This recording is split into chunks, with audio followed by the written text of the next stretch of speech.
Success doesn't seek the spotlight. It doesn't wave for attention or raise its voice in the crowd. It unfolds quietly, in those small, disciplined moments that often go unnoticed.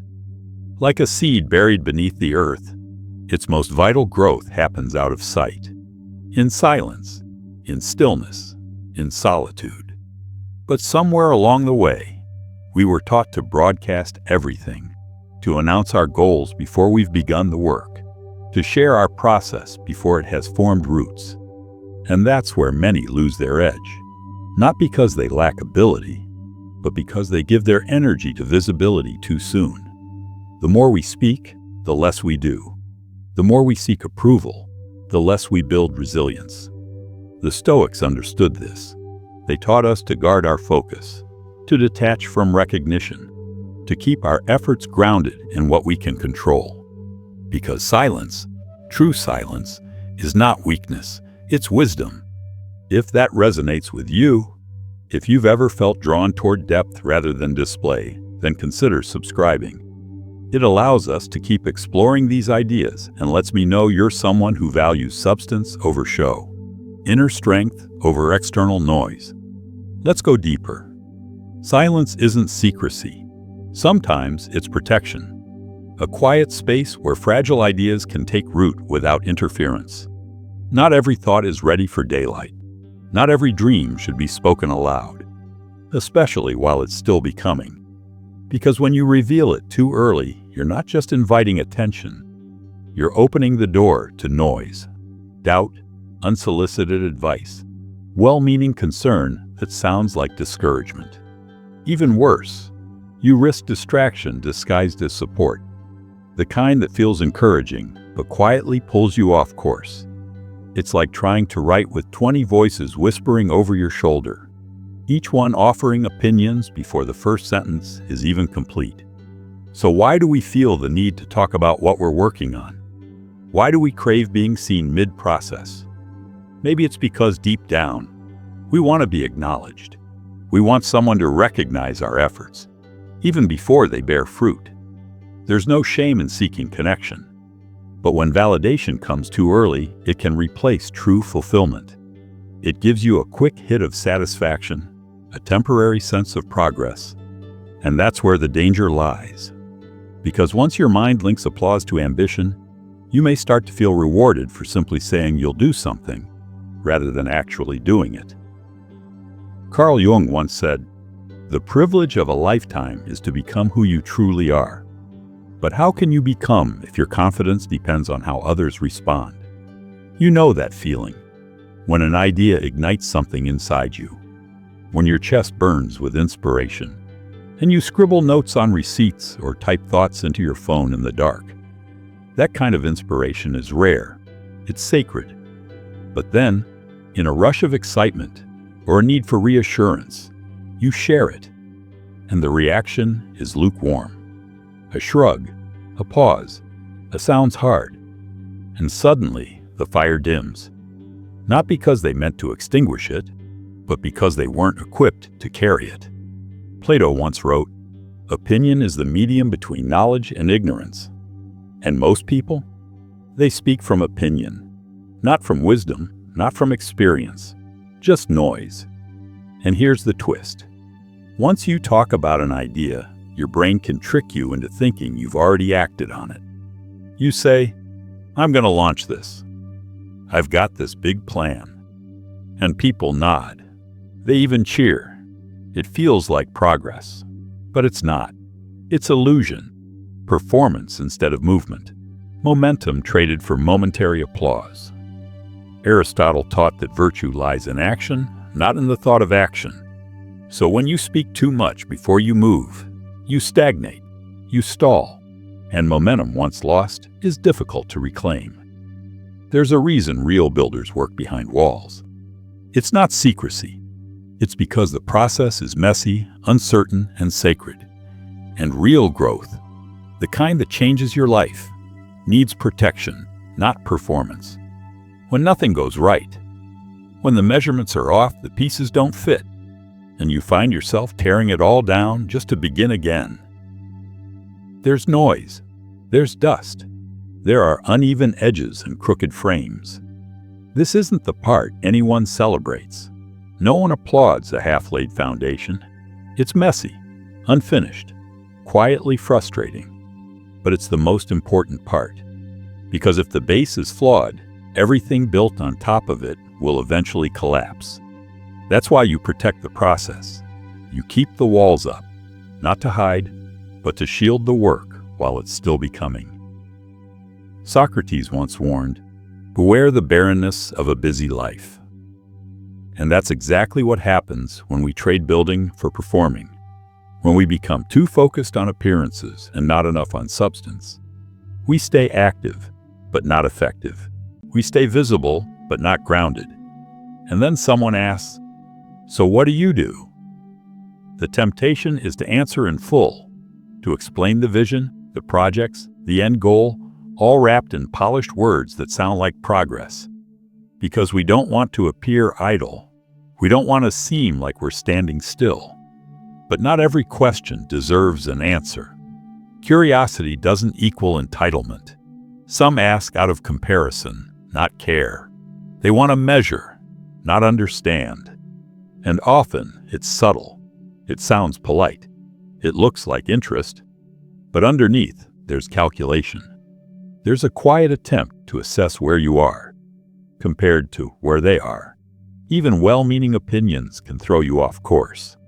A small comment, a pause, a glance, it echoes in your mind long after the conversation ends. And soon, you start to second-guess the very process that once felt solid. Not because it's broken, but because someone else didn't get it. Plato once said, "Opinion is the lowest form of knowledge." Yet so often we treat it as truth. We let it direct our path. We give it more weight than it deserves.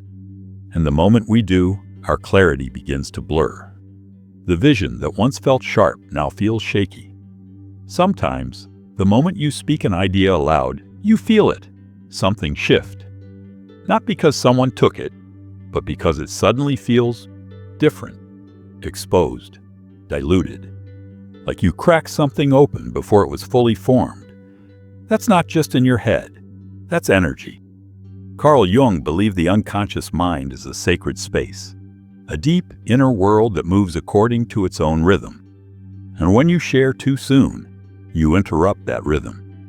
You hand over something delicate before it's ready to stand on its own. Your idea had a pulse, a quiet momentum. But the moment it left your mouth, some of that life, some of that magic left with it. It's not ready for the world yet. Not because it's weak, but because it's still becoming. Think of your dreams like a flame. Not a roaring fire. Not yet. Just a steady, fragile spark. Warm. Alive. But vulnerable. And if you carry it outside too early, expose it to cold air, casual skepticism, or even polite indifference, it might not survive. It doesn't go out in a dramatic gust. No sudden collapse. Just a slow dimming. A flicker, then less, until all that remains is a faint orange glow. And by the time you realize it, the room feels colder. The spark is gone. And you're left trying to rekindle something that once felt unstoppable. You go back to the notes. You revisit the vision. But the fire that fueled it isn't quite there anymore. Now someone might say, "But doesn't telling others help keep you accountable?" It's a valid question. We've been taught that sharing our goals makes us more likely to follow through. That if others are watching, we'll feel more pressure to stay the course. But here's the truth. Real accountability isn't external. It's not about announcing your intentions. It's about keeping your word to yourself when no one's watching. That's where real discipline lives. That's where transformation happens. Because if your motivation depends on being seen, you're not chasing growth. You're chasing validation. And validation is loud. It needs applause. But real work, real growth, that happens in silence. Aristotle once said, "We are what we repeatedly do." Excellence, then, is not an act, but a habit. So ask yourself, are you building habits or are you building a highlight reel? There's a quiet kind of power in working behind the scenes, in rising early, not to post about it, but to actually do the work, in staying up late, not to impress anyone, but to rethink, revise, and make it better. There's strength in restraint, in holding your vision close, in letting it grow roots before giving it wings. Not everything sacred needs to be seen right away. Some things need darkness to develop, and silence to survive. When no one is clapping, when no one sees the effort, when it's just you, the work, and the silence, that's where something real begins. It doesn't feel glamorous, it's lonely, it's raw, but it's honest. And in that honesty, you grow tougher. You stop needing praise, because the work itself becomes the reward. That's how something solid is built, something that doesn't crumble at the first sign of doubt. Carl Jung believed that true growth comes through individuation, a deep journey inward, not a performance, not a broadcast, a personal evolution meant only for you. And that process isn't made for spectators. It doesn't belong to a crowd. It belongs to the quiet, to the repetition, to the rhythm you build every time you show up. Not for the world, but for the work. No applause, no audience, just consistency. And in that consistency, you find momentum. Not the kind that's loud or visible, but the kind that builds quietly, stronger each time you move without pausing to explain or defend. The less you seek validation, the more clearly you see your path. The fewer detours you take, the more power you gain in your forward motion. You become unstoppable. Not because you're fast, but because you're uninterrupted. Plato once said, "The first and best victory is to conquer self." And that victory, it doesn't happen in public. It's earned in silence, in solitude, in self-trust. But what if people start to ask questions? What if they call you secretive, or worse, accuse you of hiding something? Let them. Their assumptions are not your responsibility. Their curiosity is not your burden. People seek to label what they don't understand, to define what doesn't belong to them, because it gives them the illusion of control. But they weren't given your vision. They don't carry your calling. They won't have to endure your failures or live through your rebuilds. So why give them access to something they don't have the tools to interpret? Would you unveil a painting before the brush has even touched the canvas? Of course not. Because there's nothing to see yet. Worse, there's nothing to judge but a blank surface and a vague idea. So why do we do that with our goals?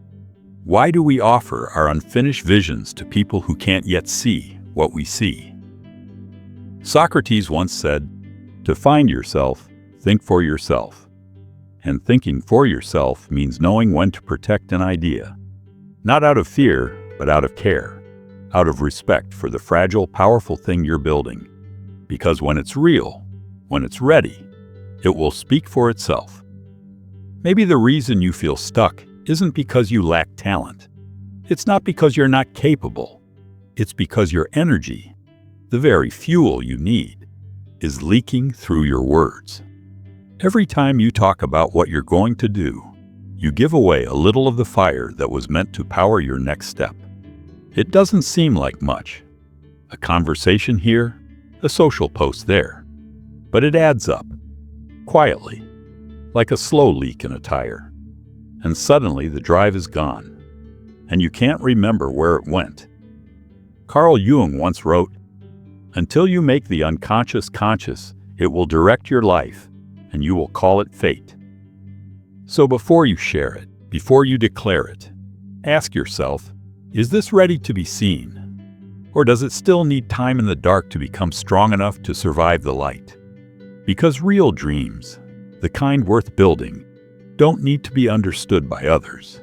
They just need to be protected until they're ready to speak for themselves. Maybe this is one of those subtle, unconscious habits we rarely notice. We think we're moving forward by talking, but often what we're really doing is postponing the discomfort of actually beginning. Talking becomes the comfort zone. It gives the illusion of progress, without the pressure of execution. At some point, you have to ask yourself, do I want to be seen, or do I want to be effective? Because most of the time, you can't be both. Visibility craves constant updates, proof, performance. It wants evidence of progress even when the process is still unfolding. But focus, real, deep focus, requires silence. It asks you to step back from the noise, to protect your energy, to build something quietly and without interruption. When you speak too soon, you don't just invite outside expectations, you create internal pressure. Suddenly, it's not just about doing the work, it's about living up to the image you projected. And that shift, it can cost you your clarity. You start rushing. You start proving instead of improving. You chase perception instead of committing to mastery. And when you rush the process, you compromise the outcome. So what happens when your work becomes a performance? When you start presenting your vision before it's ready to stand on its own? You lose your edge. You trade depth for decoration. You stop building for truth and start building for applause. Plato once said, "Better a little, which is well done, than a great deal imperfectly." But performance doesn't care about refinement. It demands output, even when the foundation is still soft, even when the idea is still forming. And when you're performing, you're not innovating, you're not risking, you're not refining. You're just packaging the unfinished into something that looks complete, and hoping no one looks too closely.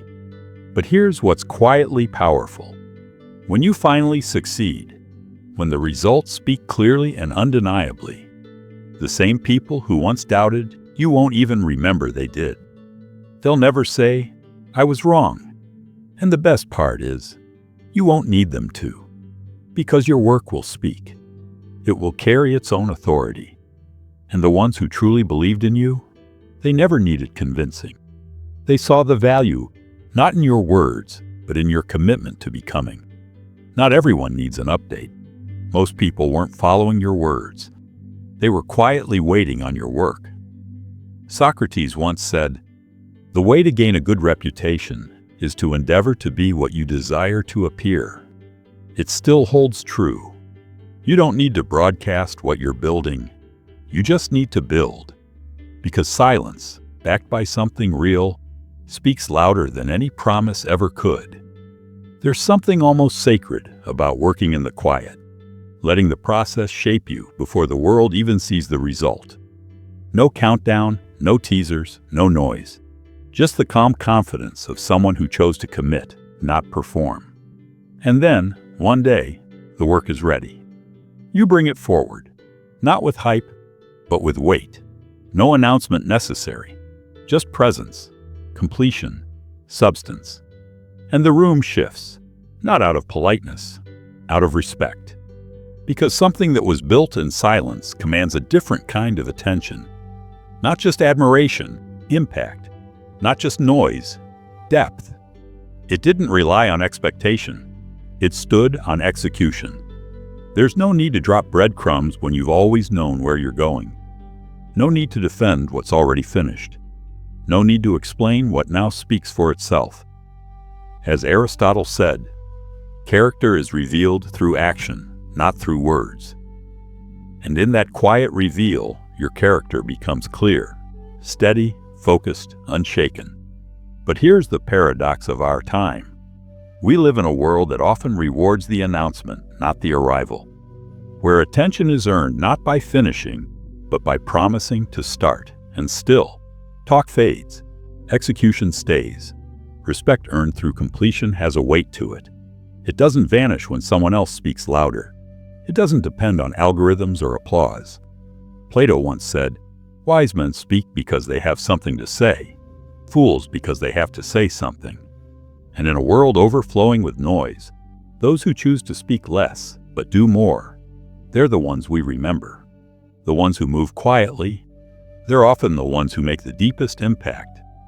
Not because they were loud, but because they were real. So ask yourself, what kind of legacy are you really building? Do you want to be remembered for what you said, or for what you actually brought to life? Because talking is easy. It feels good. It gets quick claps and fleeting praise. But it doesn't last. People move on. They forget the words. They always do. But results, even the imperfect kind, they stay with people. They leave a mark. They speak for themselves, and they speak louder than promises ever will. Socrates once said, "Let him that would move the world first move himself." That's where it starts, with you, with your own inner momentum. Not the crowd, not the comments, not the likes. This isn't about curating an image or performing control. It's not about looking like you have it together. It's something deeper. It's about ownership. When you keep your intentions to yourself, it's not secrecy. It's responsibility.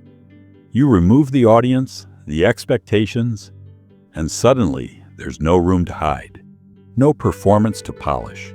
It's either done or it isn't. You either showed up or you didn't. And that kind of honesty, it's rare.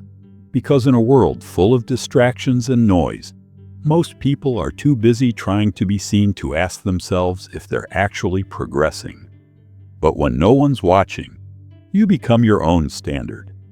The mirror becomes your measure. And the mirror doesn't lie. That kind of ownership, it frees you. Because when you're not seeking validation, you're free to explore. You can fail in peace, refine in silence. You can shift direction, try again, learn better, without explaining your every move to people who are never responsible for the outcome anyway. Carl Jung spoke of individuation, the journey toward becoming your true self. And that journey is internal, private, not for display. It's not about what others see. It's about what you uncover when you finally stop asking for permission and start choosing who you really are. And maybe that's what we've lost. We've become so addicted to visibility that we mistake attention for achievement. Every small step, posted. Every unfinished win, shared. But growth doesn't happen like that. Not the real kind. Growth is raw. It's unglamorous. It's built in the quiet.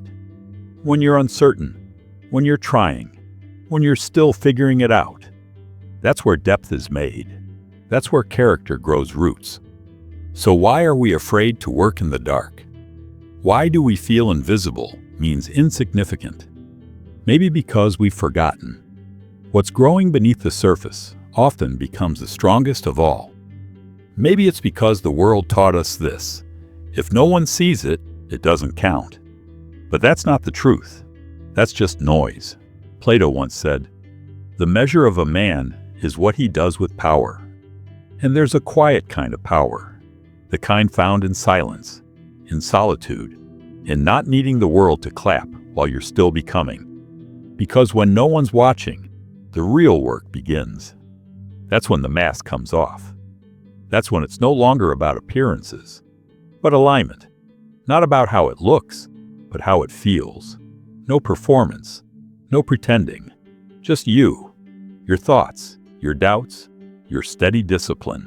And that version of you, it doesn't crave applause. It doesn't broadcast progress. It builds with purpose. It works because it matters. Carl Jung once said, "Your vision will become clear only when you can look into your own heart. Who looks outside, dreams. Who looks inside, awakens." And maybe, just maybe, the reason you felt stuck is because you've been reaching outward instead of looking inward. So ask yourself honestly, what would you build if no one ever saw it? What would your work look like if no one clapped, no one commented, no one kept score? Would you be braver, more focused, more free? Because once you remove the pressure to impress, you gain something rare, clarity, the quiet kind, the kind that steadies you, that reminds you who you are. You stop second-guessing. You stop performing. You move with intention, not to meet expectations, but to stay in alignment with something real inside of you. And something beautiful happens when you let go of the need to be seen. You stop shaping your process to be presentable and start shaping it to be powerful. You create, not to impress, but to express. You build, not to be noticed, but because it's necessary. Plato said, "The soul takes nothing with her to the next world but her education and her upbringing." So what if your focus shifted from what you can show to who you can become? And then one day, without hype, without build-up, you're finished, not rushed, not patched together under pressure, but whole, honest, true. You don't need to post about it. You don't need to announce it. It stands on its own, solid and undeniable. And that's when people pause. That's when they ask, "How did you do that?" And you'll smile, because you already know. You didn't chase attention. You didn't explain yourself. You just got to work. You protected your momentum like it was sacred. You stayed grounded. You kept your vision close. And you built something that matters. Not by talking about what you do, but by doing it. Quietly, completely, precisely when it mattered. Because real power doesn't need a spotlight. It doesn't shout. It moves in silence, builds in stillness, and arrives fully formed. Without explanations, without applause. Just undeniable truth. If today's message stirred something within you, there's another video on your screen now that will take you even deeper down this path. I hope you'll join me there. Thank you for being part of Stoic Mindset Mastery, where growth is quiet but lasting. And remember, the most important changes happen in silence. Let's meet there again soon.